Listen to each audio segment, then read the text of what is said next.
All right, so two additional questions for you guys. So full disclosure, including myself, everyone sitting here serves at the Greater Baltimore Board of Realtors, right?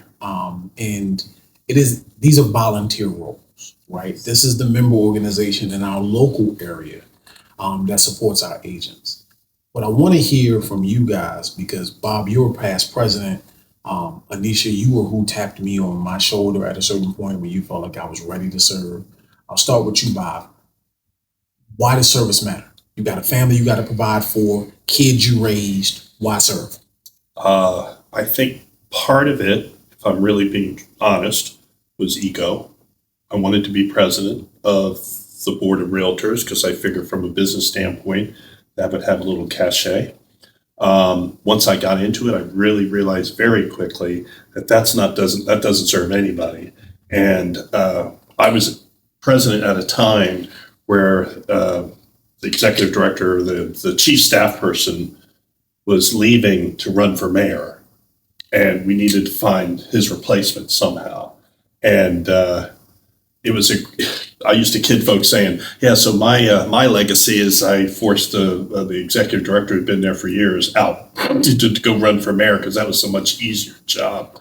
But the service element has been really important, and I got to tell you that as we kind of grew, you talked about you being tapped on the shoulder. Al Ingram tapped me on the shoulder. That's how I got involved with doing the Leadership Academy program in Baltimore, and then some other things, and he got me involved in being a line officer and then eventually president.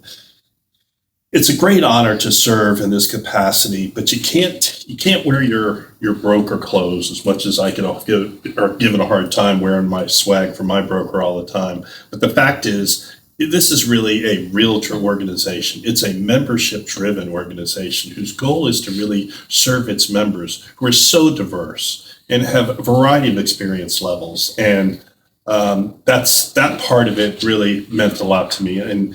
But the committee work, I think, it was more valuable. Like when I served on the education committee, or if I served on the communications committee where we developed our very first website, those kind of things, it really was satisfying to me.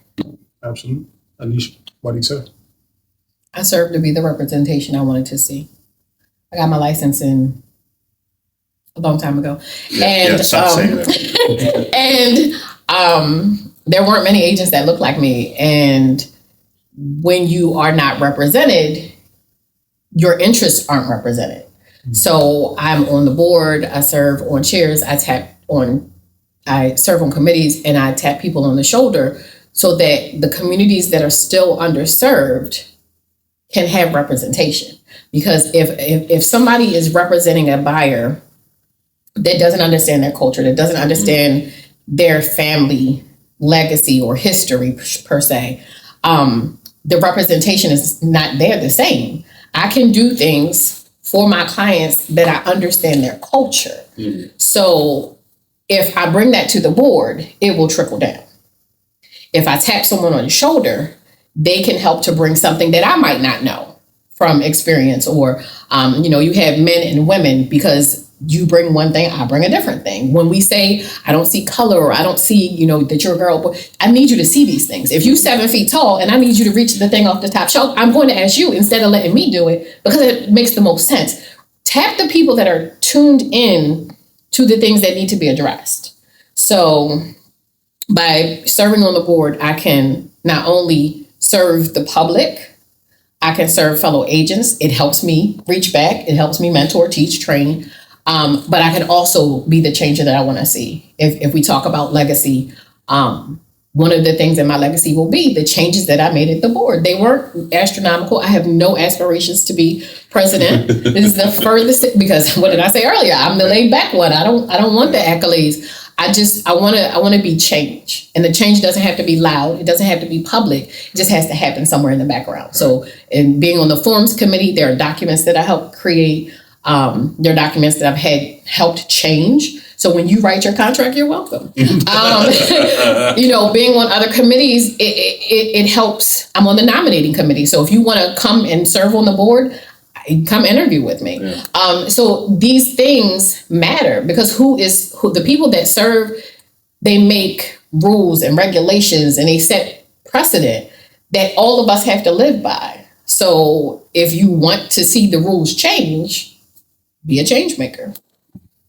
Absolutely. I'll add that everything that you both have said, bits and pieces of that is why I serve, but I serve because as someone that's newer in the business, I want to have a hand in helping it evolve the proper way down the line. At some point, like, even though there's not much distance in age between you and I mean, him is different. I think it's time. At some point, you're gonna walk away. He's gonna walk away, and then my generation of agent will become the stalwarts, right? So we have to be in the room to be a part of the conversation. Exactly. And it isn't just about diversity from a racial perspective. It's also about diversity of thought, right? Absolutely. Because folks that are newer in the business, we may see certain challenges that others don't see. But if we aren't in the room to have those conversations, right, to put together initiatives, to discuss forms or present questions in an open and inclusive space, we can't then complain. Because a lot of times what happens in our business is folks complain from the sideline without playing or coaching, right? Yes. So I think service matters. Okay. I think service matters. And to be fair, you guys have been transparent. I was tapped. Now, part of being tapped is the idea of being voluntold. So I didn't walk into this business saying, I'm going to go to this board and do X. I knew the board because in July I pay dues. That's what I knew, right? And then I was set down and educated on the lineage of the board and how, hey, when we think you're ready, because we talked about it from a brokerage level that folks just take whoever. From a board perspective, getting tapped on the shoulder meant that someone saw value in you and what you could bring to a room, come and support, right? So that's why I serve. I wanted to put it out there because as we're talking to the agent population, just so that folks have an understanding from folks that are doing the work, why? That it isn't about posturing or any of those things. Sometimes. So let's talk about the dollars and cents of this. So how has serving on the board benefited your business? Because that's probably why we have so many people hesitant to step up, because serving on the board has benefited my business because separate of just serving the business, I've gotten to know and learn different markets and understanding, right? So I serve on committees with people who sell in every county you can think of. They may be registered with our board, but they sell everywhere. Presentation and understanding, right? Like I think sometimes from a negotiation perspective, understanding the lineage of a neighborhood, understanding forms that are needed for certain communities. Because if you sell in your neighborhood, then fine. But someone like myself, where I hustle a little bit, I probably sell in multiple different counties that have multiple different addendums, right? So when I talk to folks that are on the forms committee, it helps me to understand why that particular form makes sense there. Access to other people in our business, right? I think that's the paramount one for me. So it's given me access to other talented professionals that could possibly be beneficial to my clients. Now, their service has to match up what I see, and my clients have to see that value.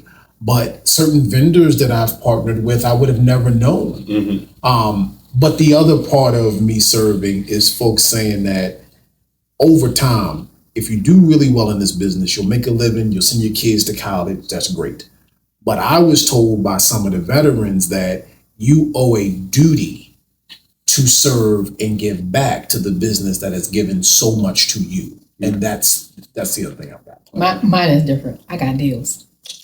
Okay. So in service at the board, well, I think that's important. In service at the board, when you are honest and earnest in your ability to make change and be of good service, people see that. They can see it if it's a farce. They can see it if you're just posturing. Right. But I always show up organically as who I am everywhere I go. And when I have made phone calls and said, hey, I need, what can I do to make this deal work? And they was like, if you bringing me a deal, it's yours.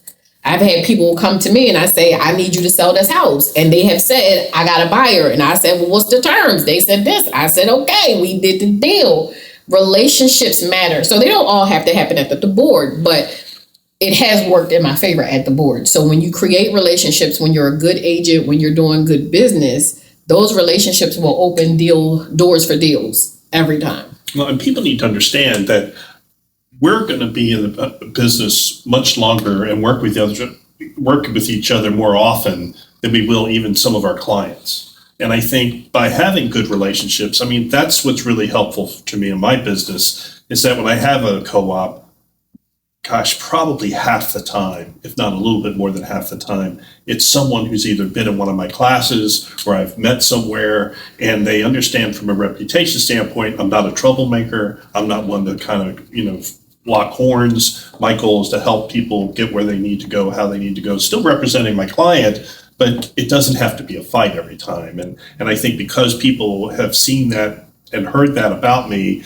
it's made co-ops much more pleasant. Not always perfect, but much more pleasant. And you know that too, Jason. You and I have gone to a bunch of different networking events, and when people come up and say, "Gosh, you guys are great. I really appreciate what you're doing for us." I think it's there's some satisfaction in knowing that you're a good representative. You're a good representative not just for the real estate profession, but for your community and the people that you serve.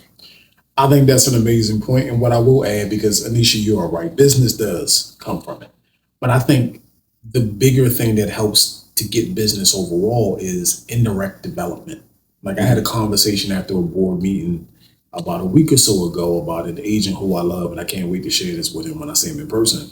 But people in the room talked about who he was before serving and who he has become after serving. And the talent was always there, but there was a level of development, right? It was almost like when you come in for training camp before, going back to my sports analogies, before playing, Not getting around it. You get to shadow the veterans, right? You get to see what it looks like. And they talked about how this individual came in kind of raw and rough around the edges, but super talented.